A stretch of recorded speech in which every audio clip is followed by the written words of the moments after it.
Lên chết ớt mồi. Ta, tới.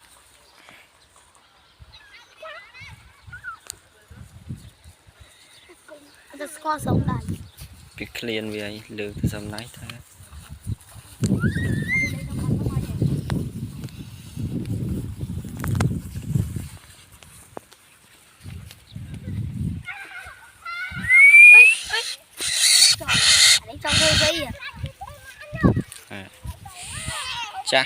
Cha, cha, cười nhầm này.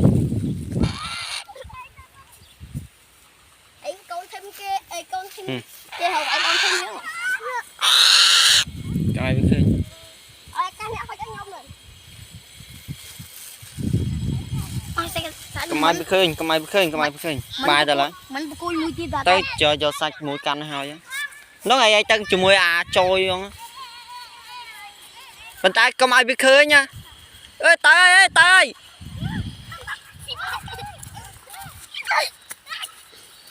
Chanh. Bây giờ là em thấy không? Như này thì là cục. Nó chặt cùi. Vươn nè. Lụa cô vươn nè.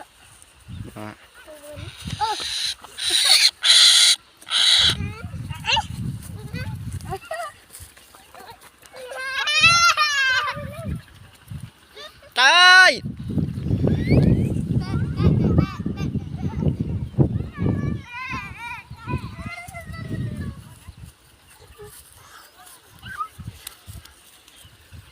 Ê, giờ chạy nào đây không? Mày giờ mà.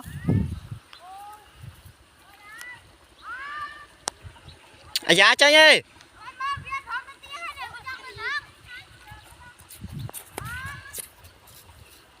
Ê, ai biết man tinh bán ơi, mà đâm tôi bán ơi.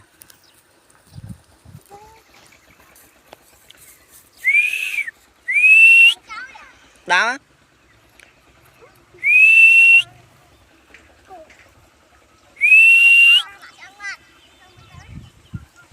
Đã xanh bên nào anh? Anh đã tôi. Mà. Đám á. Đã xanh mà đông mình.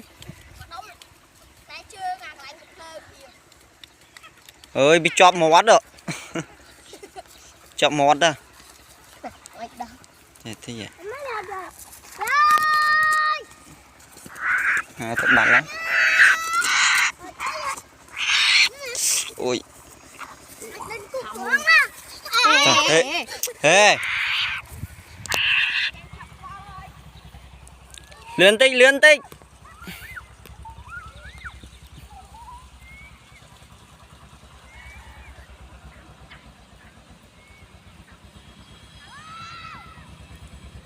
Ê chơi tới ơi. Rồi chào các mày. Đã đai lưới đấy.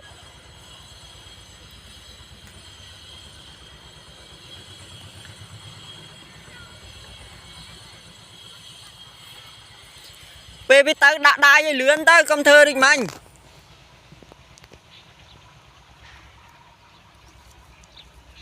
Mà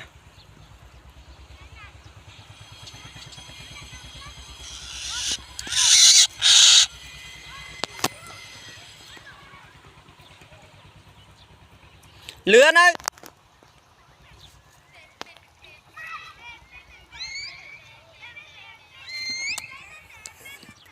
Hot chơi mà.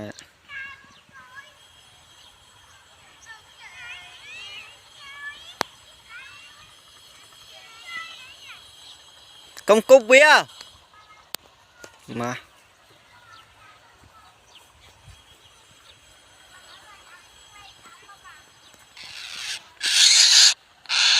Trời mà.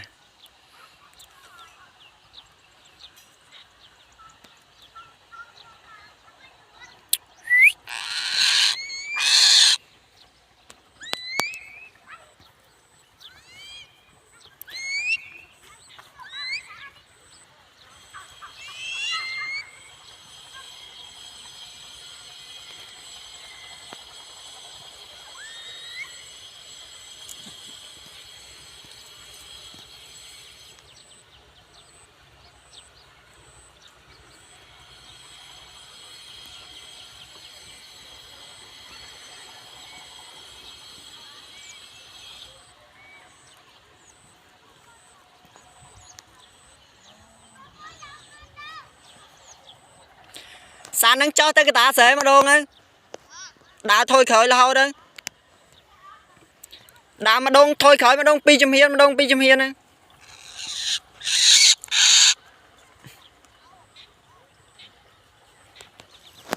họ đi ạ ngay vậy đó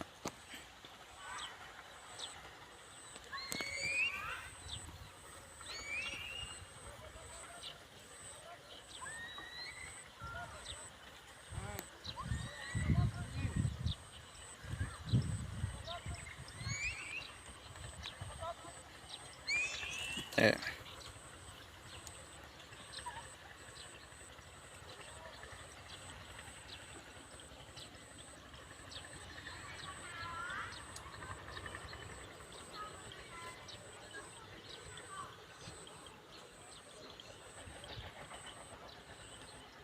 Mà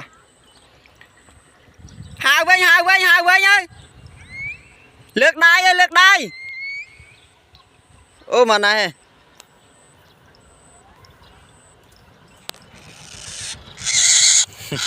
mà này sao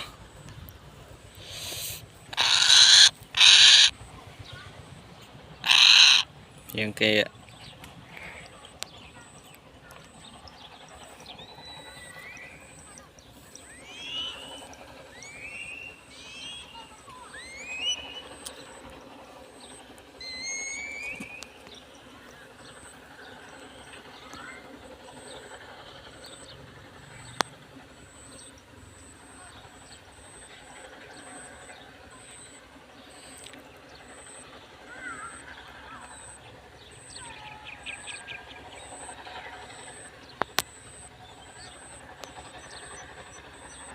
ê đã sạch hai bia đã sạch hai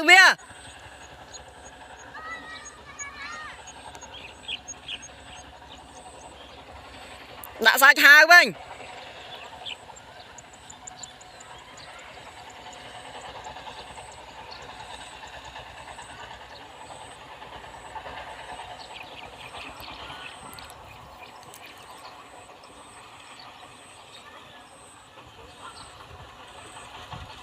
yên đài tam sạt bạch yên đài tam vía đi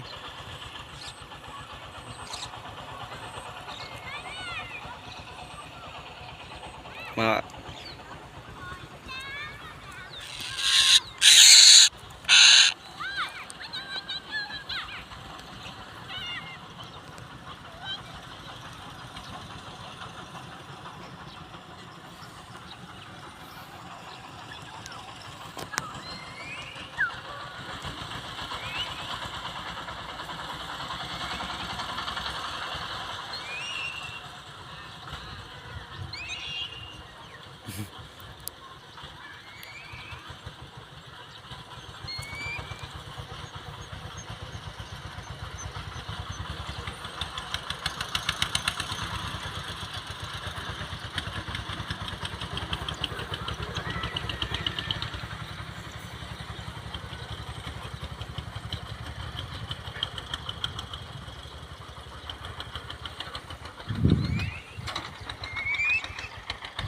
hai bên lượt đài á trôi lượt đài ơi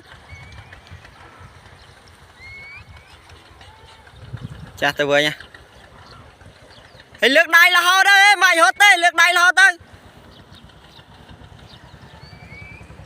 na gì mơ nè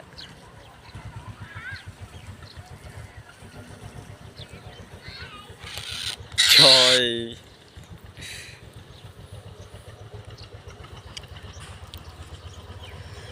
ê muối năng tiết bán ơi xin phần năng bán ơi ơi tay giật sạch mình ơi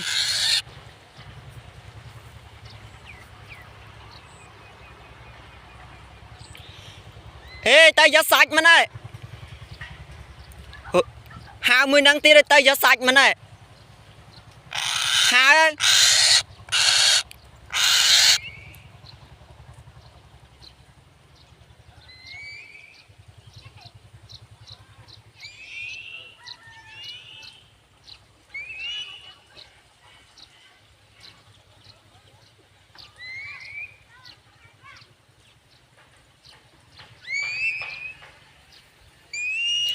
Pin nè nữa tranh ra đâu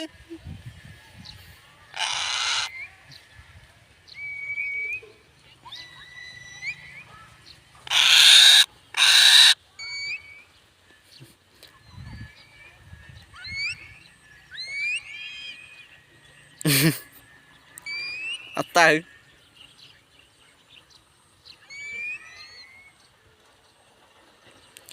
nguồn sắm đáy ơi cho lướt lư mà